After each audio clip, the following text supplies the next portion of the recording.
Halo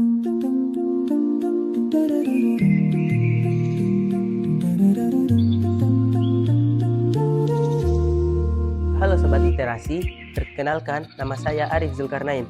Saya seorang siswa kelas 8 yang bersekolah di SMPS IT BPP Khairul Ummah. Pada kesempatan kali ini, saya akan meresensi sebuah buku yang sangat menarik, seru, dan banyak mengandung pesan moral, keberanian, berpikir kritis, dan berani mengambil tindakan dengan judul resensi Inspirasi Dua Bocah Penyelamat Hutan, yang merupakan ulasan dari buku Kepak Sayap Sang Garuda karya Sulis Setiawati.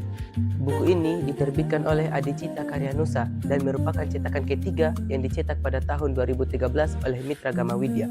Tebal buku ini adalah 112 halaman dengan genre fiksi petualangan anak yang disunting oleh Ari Wulandari. Hutan adalah habitat berbagai satwa liar, namun ada saja orang yang merusaknya dengan cara melakukan perburuan liar, penebangan liar, dan membuka lahan penambangan. Melalui buku ini, sang penulis ingin menyampaikan betapa pentingnya menjaga dan melestarikan hutan dan satwa liar di dalamnya agar tidak punah. Sulis Setiawati adalah seorang pengarang berbakat yang juga menulis buku berjudul Misteri Sebuah Arca dengan bahasa yang sederhana, komunikatif, dan juga mendidik.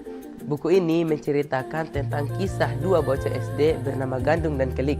Mereka berpetualang untuk mengungkap aksi perburuan liar terhadap burung elang Jawa atau burung Garuda dan harimau Jawa di kaki Gunung Merapi. Petualangan mereka penuh dengan rintangan, mulai dari Gandung yang terjatuh ke dalam jurang dan Kelik yang tengkuknya dipukul hingga pingsan.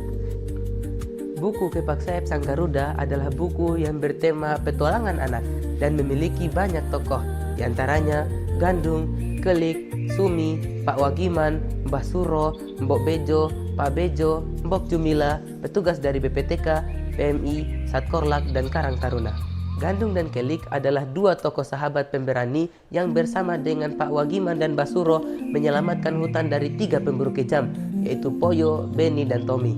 Buku ini beralur maju dengan berlatar tempat di hutan dan di desa dan berlatar waktu pagi, siang, dan malam, serta berlatar suasana dari mulai seru, menegangkan, sedih, dan haru.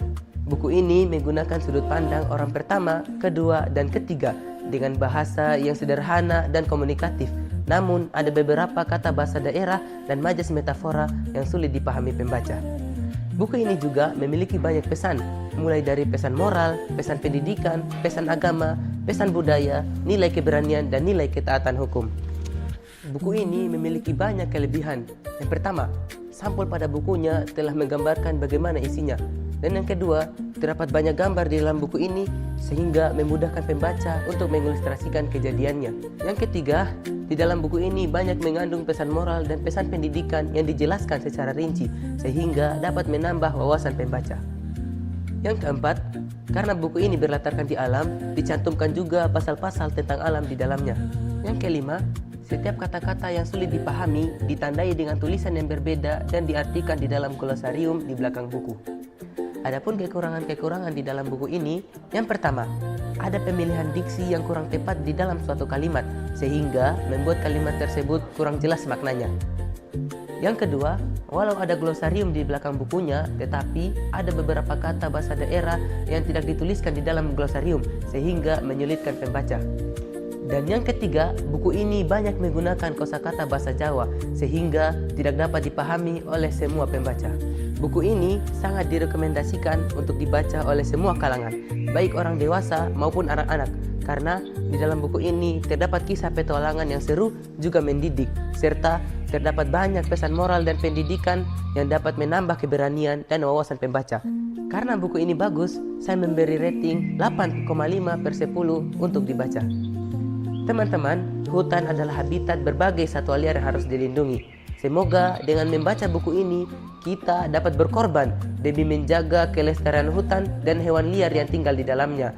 Jika tidak dilakukan, maka hewan-hewan liar akan punah dan tak dapat lagi dirasakan oleh generasi mendatang.